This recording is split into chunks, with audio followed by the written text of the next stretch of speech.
The MLB offseason rumor mill continues to churn, with plenty of attention being paid to the future of Alec Bohm. Whether or not the Phillies' third baseman will be back with the team next year, and his replacement may have finally been revealed, as Nolan Arenado has listed the Phillies as one of the 6 teams that he would be interested in joining this season. I want to break down the latest reports, what they're saying, why I think this Arenado kind of conversation is the lead domino to a lot of the moves that this Phillies team could make, and why this really does open up a ton of flexibility to the team if this is to go through. Now, to dive into the exact reports here, we did get this from John Dentert here, saying that the Nolan Arenado would be willing to accept a trade to the following teams: the Dodgers, the Padres, the Angels, the Phillies, the Mets, and the Red Sox. So kind of these same big names that we continue to hear recycled that are interested in making a splash this offseason, but it's nice to see him specifically list the Phillies. And why this is particularly important here is because there are MLB teams that Nolan Arenado has no desire to play for, and that list has been given to the St. Louis Cardinals. Agent Joel Wolfe said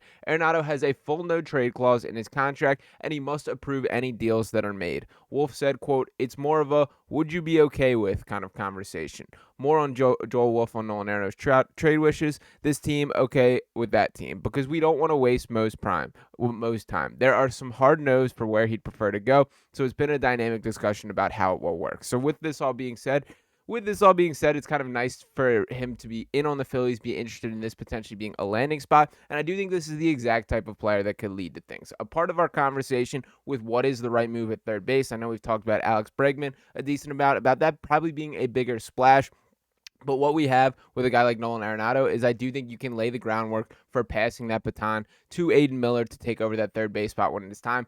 I hear the concern about the fall off of Nolan Arenado, but this is a guy that has the track record that speaks for itself. We're talking an 8-time All-Star, a 10-time Gold Glover, has led the league in home runs 3 times, and while he's coming off not the best season of his lifetime by any means, that he did finish in last year's season with just 16 home runs, 71 RBIs, less than half of some of his output for home runs for other seasons, so certainly some concern about the decline, but I do think a change of scenery could shake things up, and we've seen what he's capable of doing in years past here. Also had 157 overall hits in 578 at-bats, a 325 on-base percentage, only struck out 92 times, which is not bad considering how often he was at the plate, and when kind of comparing that to some of the Phillies' other high-leverage hitters who are more of these swing-or-miss type hitters, that's not quite Arenado. He's still a guy that's going to have his strikeouts and have his down stretches, but is a dude that I would say is a little bit more of a consistent bat that they should be targeting with this type of things.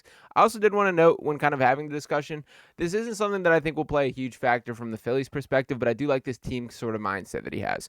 Agent Joel Wolfe and Nolan Arenado being willing to change positions to facilitate a trade. Quote, what that is about is that if it would make Mo's job easier to get the right team, Nolan is more than willing to move around and play first.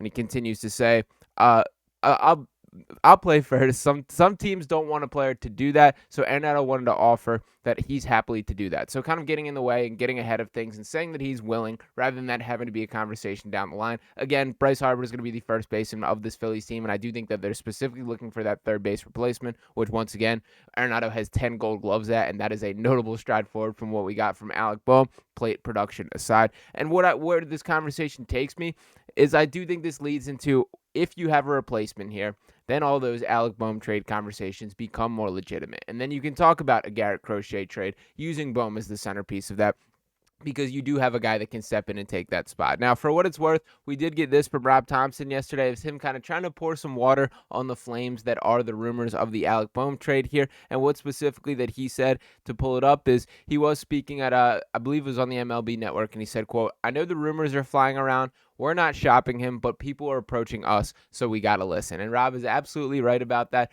I think there's a fair analysis to make, or a fair opinion to have, that this may be the sell high point for Alec Bohm. I just unfortunately do not feel that he's this consistent every year all-star at third base the way that we saw this season. And I think the conversation of which is close to the true Alec Bohm based on what we saw in the first half of the season or the second half of the season should really steer the decisions from here. He was unbelievable in the first half and pretty much unplayable in the second. And on the season as a whole, 15 home runs, 97 RBIs. Let's not forget there was a stretch during the whole first half of the season in which he was leading the entire MLB in RBIs and just absolutely fell off a cliff in the second half of the season there, to the point where, once again, he was being benched in the playoffs for them not being able to trust his bat and the continued attitude issues that also show face here. Now, if you do have Nolan Arenado coming to this Phillies organization, you can work a trade here. I do think it makes more sense to sort of go outside the box and kind of dig into prospects for this one. I think you then use Bohm to kind of recoup things, or maybe this is the Crochet conversation. I know we've already seen plenty of these reports that the White Sox have had serious talks with the Philadelphia Phillies, but rejected the concept of Alec Bohm and outfielder Justin Crawford. That is a strong offer from the Phillies there. I'm kind of surprised the White Sox did not jump on this, and this was at the deadline that these discussions were had as well. And I'm also seeing the reports of the Phillies being a little bit less willing to give for Garrett Crochet now, because they basically have one less season of contract control. If they had got him during this run and competing for the World Series this past season, they would have had that whole time to have him under contract. I believe it's 2 more years, including this season, is the current situation. So that's something that they've showed a little bit more hesitancy, that in their eyes, they're getting only 2 years of team control versus 3 years of team control, which would have been the case at the deadline. I think that was a more appealing factor. But if that was the case, you got to step up to the plate and make the offer. So kind of surprised the way that this has all played out. And frankly, my sort of perception of Garrett Crochet has sort of increased since that time. Not just him as a player, and to dive into his exact numbers here that we do have, they do speak for themselves as far as in 32 games, he pitched 146 innings, only allowed 18 home runs, struck out 209, so really impressive there, about 1.5 strikeouts per inning. Just allowed 123 hits, that's 7.6 hits per 9 innings there, 3.58 ERA, a 1.068 whip. And what concerned me when having these conversations at the trade deadline, I didn't love kind of the message and the tone that we were getting from Crochet, that I do think he carries himself like that superstar pitcher, which I understand you got to take the good with the bad with that, but sort of the unwillingness to pitch out of the bullpen and wanting to stay in his routine, which were quotes that were highly put out there by him and his representation, his agency there.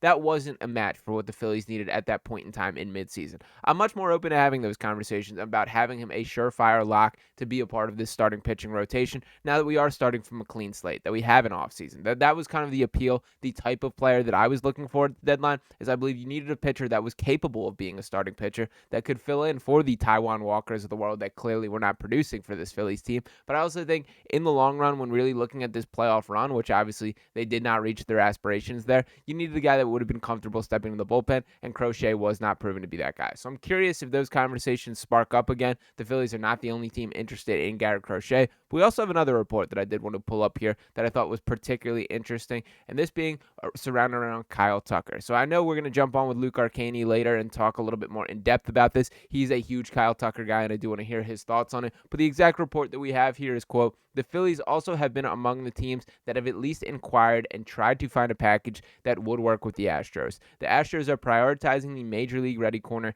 infielders and starting pitchers if they move Tucker." So the corner infielders I think is particularly interesting there, because that could bring in the Alec Bohm conversation. Again, the Bohm stuff is so tough for me because this is not a bad baseball player. He's still 28 years old. He's certainly a starting caliber third baseman in the MLB, although I do think it is fair to question, is he a guy that you can win a World Series with as a cornerstone of your team? I think the Phillies have come to the realization that that is probably not the case, but to be perfectly honest, there's very few players that do fit that description. So that's less of an indictment on Alec Bohm and more of kind of the standard the Phillies are trying to set as an organization. So we'll see how those conversations play themselves out. But if you are to potentially ship Alec Bohm in a Garrett Crochet or a Kyle Tucker deal, you have to find a third baseman to replace him. And for all the love that there is for Aiden Miller, the belief in how talented of a baseball player that this guy is going to be, I personally feel strongly that you have to get a short-term stopgap. I understand the belief in Miller and not shooting that down by any means, but this Phillies team currently has World Series aspirations. They should be looking to contend